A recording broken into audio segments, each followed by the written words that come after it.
Shalom à tous, shalom à toutes. Bienvenue sur le plateau de Alpha Omega TV, Rabat Maroc. Je suis Stéphanie Mabo pour vous servir. Aujourd'hui, notre thème pour ce temps d'exhortation sera le sacrifice dans la vie en Jésus-Christ de Nazareth. Donc, restez scotchés et puis on se dit à tout de suite. Shalom mon frère, shalom ma soeur. C'est la sœur Stéphanie Mabo. Shalom, shalom, bienvenue dans le Seigneur. Moi, c'est le frère Ricardo. Je suis le frère Hans Rodrigue du ministère évangélique international Alpha Omega Rabat du Maroc.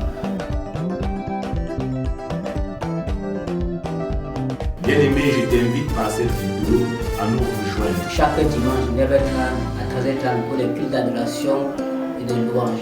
Peut-être qu'aujourd'hui, tu ne crois plus en rien. Peut-être que ton âme est blessée. Peut-être que ton âme est attristée. Parce que la parole de Dieu déclare dans le livre de Somme 133 à partir du verset 1 que oh, qu'il est bon et agréable pour les frères de demeurer ensemble. Nous avons notre Père qui est établi sur nous, le visionnaire de cette mission, de cette grande mission, le docteur apôtre René Exaucé.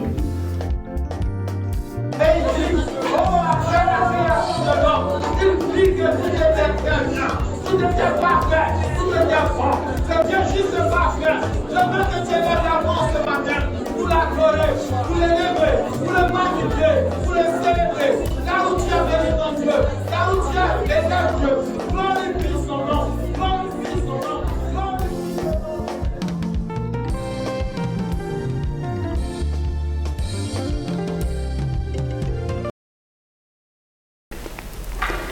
Nous sommes de retour sur notre plateau de Alpha Omega TV, Rabat Maroc.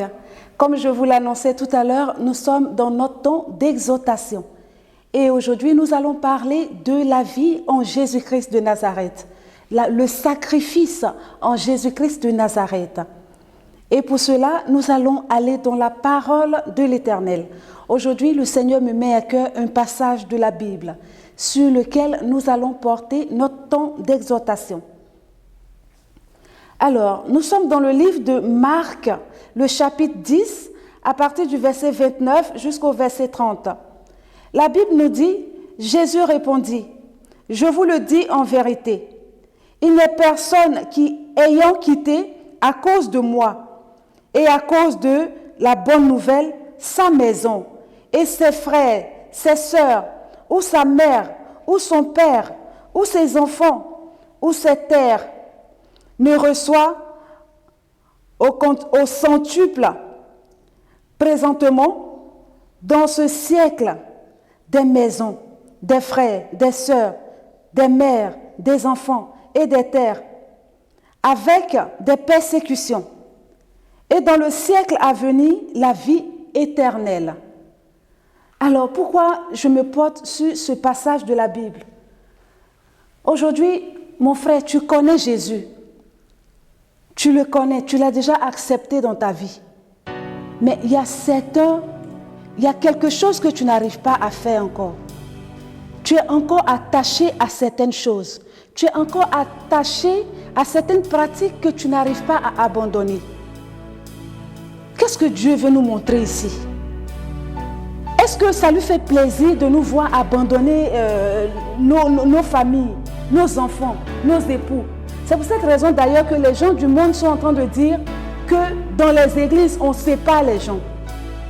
Dans les églises, on divise les familles. Non, ce n'est pas que dans les églises, on divise les familles, mais il y a une réalité qui est là. Il y a un sacrifice. Quand tu acceptes Jésus de Nazareth comme ton Seigneur et ton Sauveur personnel, il y a quelque chose que tu vas abandonner.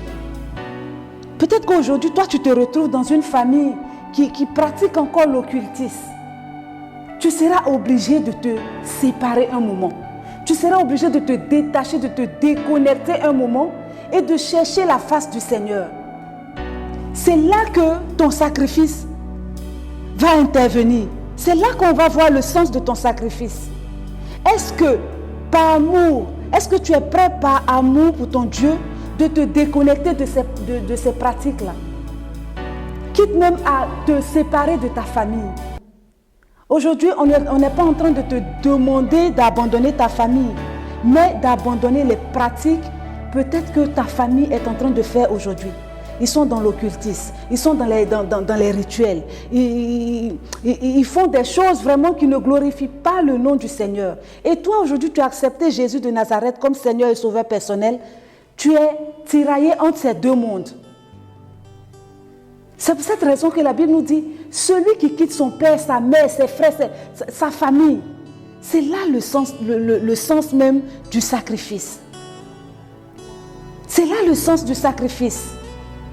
Dieu ne veut pas te voir souffrir, mais il veut voir à quel point tu l'aimes. Il veut voir à quel point tu es attaché à lui, à quel point tu es prêt à tout abandonner pour marcher véritablement avec lui.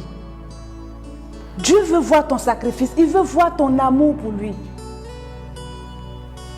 Il veut voir ton amour pour lui. Regardez, le Seigneur lui-même qui dit à Abraham qu'il va bénir Abraham, il va lui donner des enfants partout, il va lui donner vraiment une multitude d'enfants. Et le jour qu'il commence à exaucer cette prière d'Abraham, le jour qu'il commence à exaucer cette volonté d'Abraham qui est de vouloir avoir des enfants, le seul enfant qu'il lui donne, bon, on va dire l'enfant qu'il aime de tout son cœur, parce qu'Abraham avait eu d'abord Ismaël avant d'avoir Isaac. Dieu lui demande de lui redonner Isaac.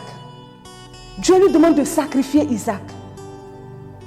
Est-ce que c'est dans le but de Dieu de nous voir souffrir? Est-ce que c'est dans le but de Dieu de nous voir nous séparer de tout? Non. Il veut qu'on fasse passer son amour en premier dans tout ce qu'on fait. Il veut qu'on fasse, il veut nous éprouver, il veut qu'on lui montre à quel point on l'aime, à quel point à quel point on est dévoué à lui, à quel point on est dévoué à le servir, à quel point on est dévoué à tout abandonner. C'est en ce moment-là qu'il va se glorifier dans notre vie. Non seulement on aura la vie éternelle, et il va nous donner tout ce qu'on recherche. Tel que la Bible nous dit, recherchez en premier le royaume des cieux et sa justice, et tout le reste vous sera donné par-dessus tout. Dieu veut voir notre attachement à lui. Ça me fait un peu penser à l'histoire de ce jeune riche dans la Bible. C'est dans le livre de Matthieu, chapitre 19. Où il y a un jeune, la Bible dit qu'il y a un jeune qui approche Jésus. Et lui dit, Maître, mon Seigneur, comment je peux faire pour avoir la vie éternelle? Comment je peux faire pour marcher avec toi? Jésus lui dit, mais tu sais ce qu'il reste à faire. Il faut honorer les 10 commandements. Tu ne voleras pas, tu ne porteras pas de faux témoignages. Il a commencé à citer toute la liste. Le jeune homme dit oui, moi j'observe déjà toutes ces lois, je les connais déjà. Jésus le regarde et lui dit, cependant, il te reste une chose à faire. Va, vends tous tes biens et viens, suis-moi. Bien-aimé, aujourd'hui, tu as donné tu as donné ta vie à Jésus. Tu as rencontré Jésus, tu l'aimes. Mais il y a quelque chose que tu n'as pas encore fait.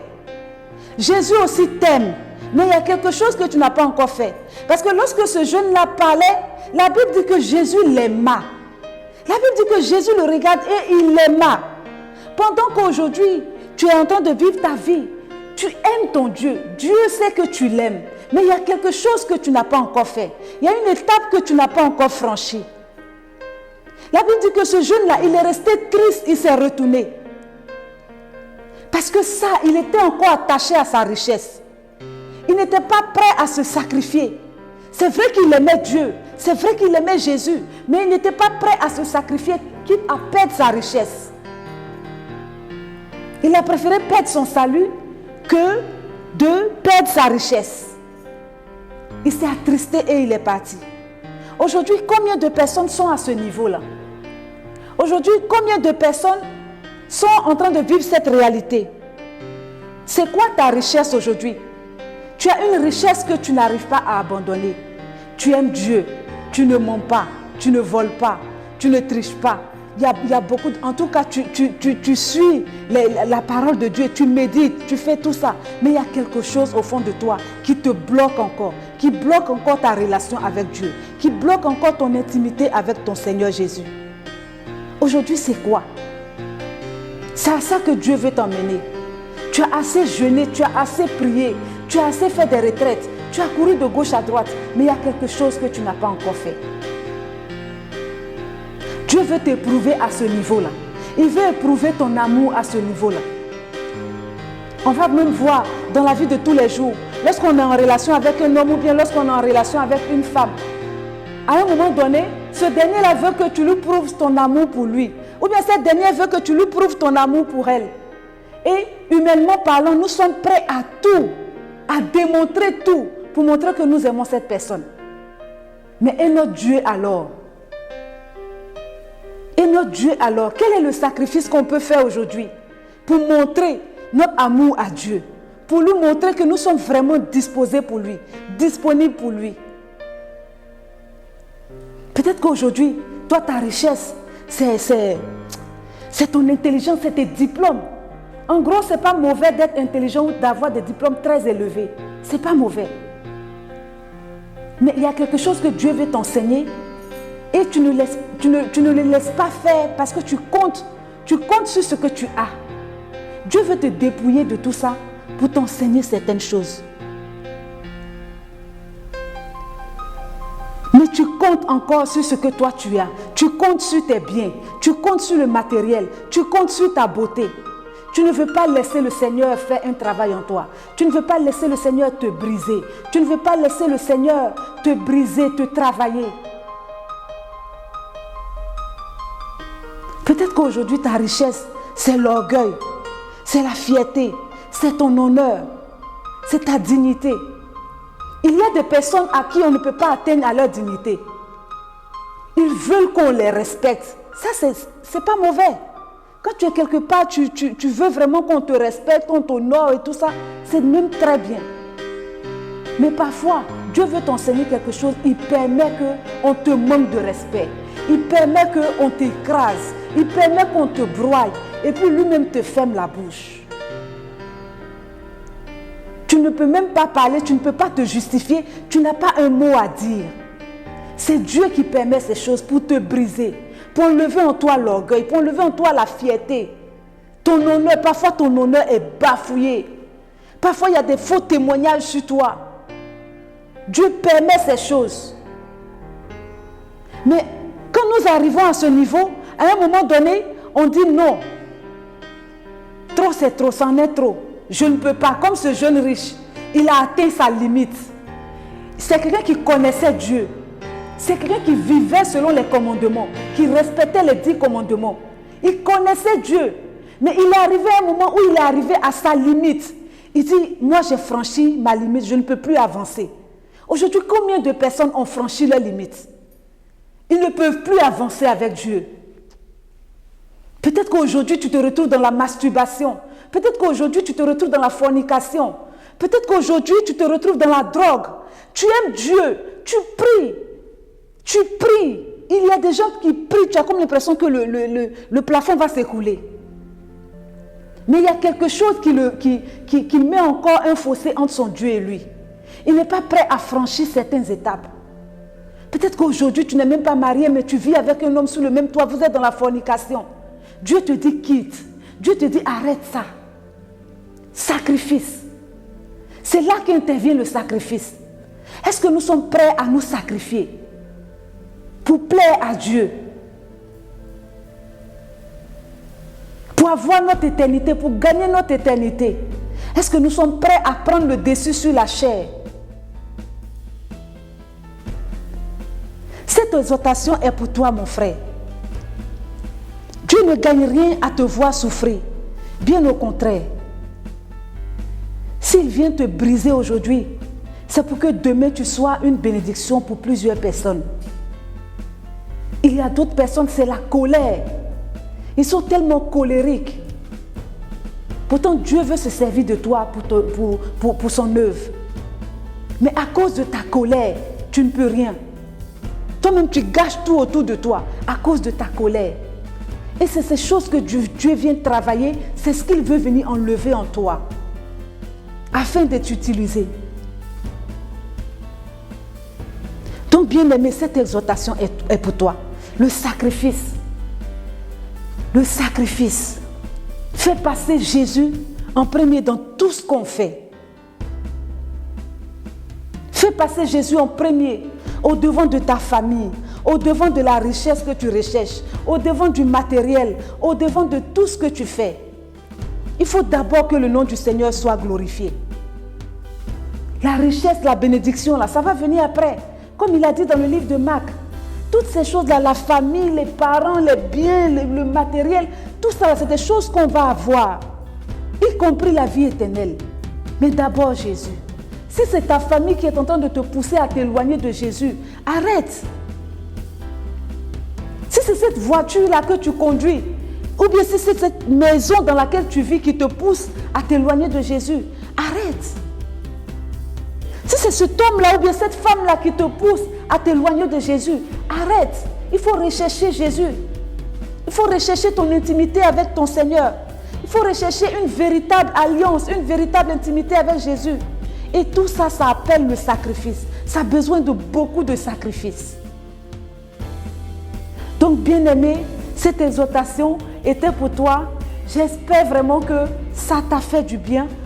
Et je bénis le Seigneur pour vos vies, pour vous tous qui allez suivre ce message. Que Dieu vous bénisse abondamment. C'était la servante de Dieu, Stéphanie Mabo. Voilà. Et vous étiez sur la télévision Alpha Omega TV, Rabat, Maroc. Shalom chez vous et que Dieu vous bénisse.